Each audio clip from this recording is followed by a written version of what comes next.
Bueno, pues yo voy a presentar y comentar un poco qué es, de qué va, de qué trata. En realidad nunca estuviste aquí. Lo dicho, para empezar, la peli trata sobre el personaje Joaquín Phoenix, que es un ex marine y antiguo veterano de guerra, que se dedica a intentar salvar a mujeres que son explotadas sexualmente. Este argumento tal vez os pueda sonar muy típico, pero ya lo hemos repetido varias veces a lo largo de este programa. A Lynne Ramsay no le va lo convencional, entonces la forma de contarte la historia es extremadamente curiosa, podríamos decir, alejada de esos convencionalismos de los que hablamos.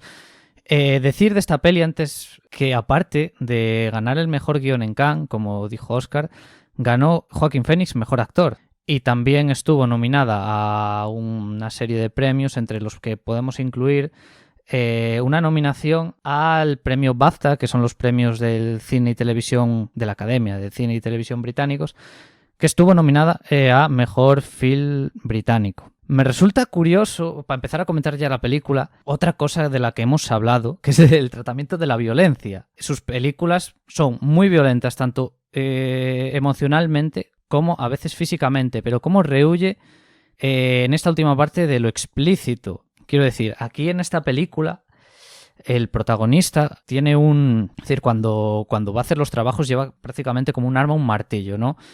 Apenas vemos nunca cómo da martillazos en la cabeza a una persona, es decir, utiliza dos herramientas narrativas como son el fuera de campo, que para explicaros, para los que no sepáis qué es, imaginaos es algo que está sucediendo en escena, pero que no vemos, ya sea porque en el encuadre no se vea, y las elipsis también, es decir, una reducción en el tiempo. Y os voy a poner un ejemplo, volviendo al tema del martillo. Vemos, por ejemplo, en un momento dado al personaje de Joaquín Phoenix que va a darle en la cabeza a un personaje. Vale, vemos el movimiento, no vemos el golpe y de repente hay un corte en el que ya vemos al tío en el suelo con la cabeza reventada. Entonces, claro, ese tratamiento es, como dije antes, me parece muy curioso, es decir, cómo se aleja de lo explícito, del regodeo en ese aspecto. Sí es verdad que en esta peli hay un par de momentos en los que sí se ve explícitamente un par de cosas, que no quiero comentar, pero para no hacer spoiler básicamente, pero que en general lo rehuye. Es decir, no abusa de efectismos en ese aspecto. También respecto a la violencia, me parece muy curioso cómo usa en esta película y en todas de forma muy antitética la música. O sea, generalmente escuchas temas musicales alegres dentro de cosas muy violentas y a veces tiene relación en que ese personaje pues está escuchando ese disco en ese momento para no estar pensando en lo que está haciendo o lo que sea y genera ese contraste entre violencia y esa música alegre, vamos, solo era... También hay una cosa son varios detalles que tiene la peli que me alucinan, porque, a ver, la película se llama En realidad nunca estuviste aquí.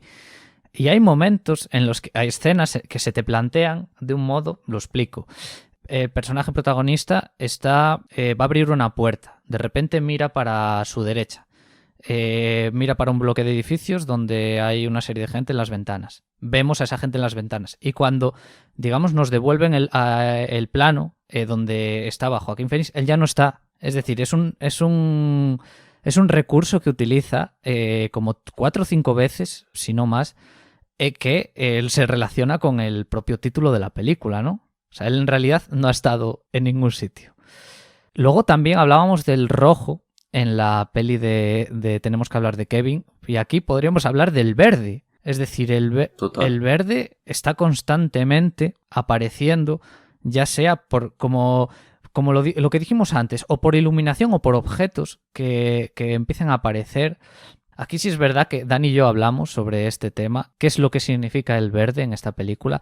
Habíamos dicho, ¿no, Dani?, que significaba así algo como calma y tal, casi en contraposición con lo que vemos en pantalla. Es como lo que decías tú, Óscar, de la música, ¿no? Que hace un contrapunto. Eso es, pero además muy marcado. Es que sí. Es que además el verde, la otra acepción que viene, aparte de calma y paz, es esperanza. Y yo creo que el protagonista, o sea, como que también hay un discurso, hay una escena así un poco onírica, ¿vale? Cuando la veáis, que también es en un río. Y yo creo que tira un poco por ahí.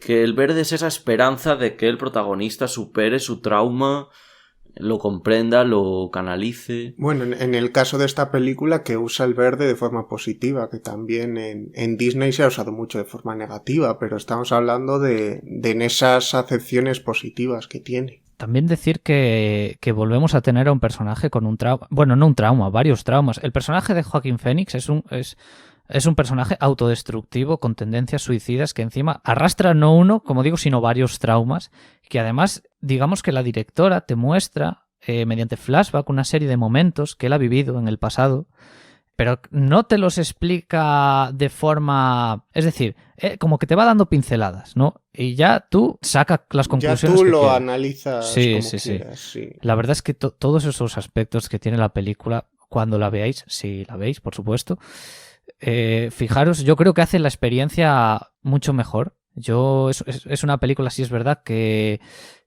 como tiene todos estos recursos y momentos muy característicos del cine de Lynn Ramsey, como estos silencios muy alargados, hay escenas en las que igual son 2 minutos de una persona, igual 2 minutos no, pero uno, yo que sé, andando, y puede hacerse un poco cuesta arriba.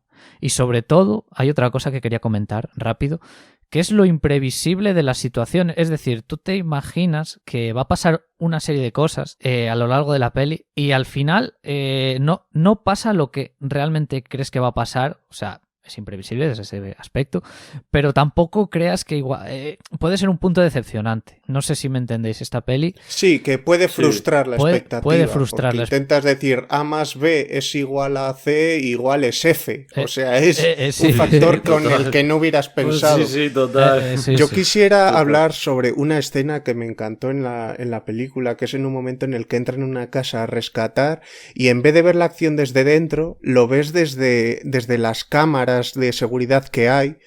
Y es que cuando vi esa escena inmediatamente me puse a pensar en los primeros videojuegos que salieron de Resident Evil, porque la acción se desarrolla en ese único plano, el personaje se mueve y en el momento en el que sale de uno entra en el siguiente de forma muy estática y eso, me llevó a esos primeros Resident Evil a la mente, que también me pareció una forma de presentar la acción mucho más llamativa que viendo una coreografía de cómo va despachándose a los seguratas que se le fueran apareciendo.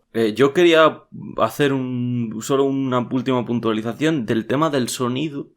Es que lo estuvimos comentando también ayer un montón, de este hombre Johnny Greenwood, que es quien ha hecho la banda sonora tanto de esta película como Tenemos que hablar de Kevin.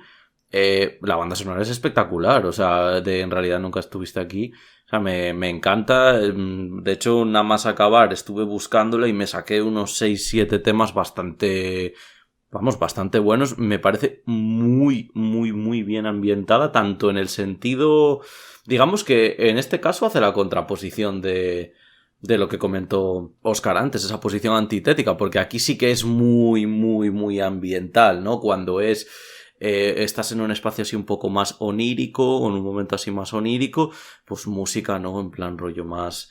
pues eso, en plan rollo un poquito más grandilocuente. Luego, cuando, por ejemplo, estamos viendo que él quiere decir que es una persona que está preparada, entonces cuando se está preparando para ir a por sus enemigos y derrotarlos y demás y tal, cómo está yendo en coche por la ciudad, esa música así como corporativa, de espionaje, de que te muestre que es una persona que tiene esa capacidad para hacer todo. Me parece que está súper bien metida. Y bueno, es que este hombre ya lleva unas bandas sonoras muy interesantes. Hizo las bandas sonoras de Paul Thomas Anderson de El Hilo Invisible, de las películas de Paul Thomas Anderson de El Hilo Invisible y de The Master, por ejemplo, que a mí son dos bandas sonoras que me parecen espectaculares. Y nada, quería remarcarlo porque se ve que... Hombre, yo pienso que ya que la tercera película también va a ser, pues eso, con su presupuesto, con Joaquín Phoenix y tal, yo creo que va a repetir de nuevo compositor. es muy probable que al final se vuelva un poco se vuelva como una colaboración, ¿habitual? Digamos, firme en el tiempo, sí, exactamente. Entonces, no sé, quería remarcarlo porque si en el futuro siguen juntos, vamos, es un aspecto que va a ser de los primeros en los que me fije en las películas de esta maravillosa directora. Yo por ser hoy el que dice las plataformas y demás, está tanto en HBO como en Filming como en Prime. Las anteriores es que no están, o sea, yo al final en las bibliotecas de la comunidad o en ningún lado. Y nada, solo era ese comentario. Pues bueno, pues no sé si alguien quiere añadir algo más, que diga lo contrario, porque si no, nos vamos a Festipremios, como siempre, presentado por Óscar Gómez. Así que nada, Óscar, cuando quieras, nos comentas un poquito algo de festivales o algo de premios, ya veremos.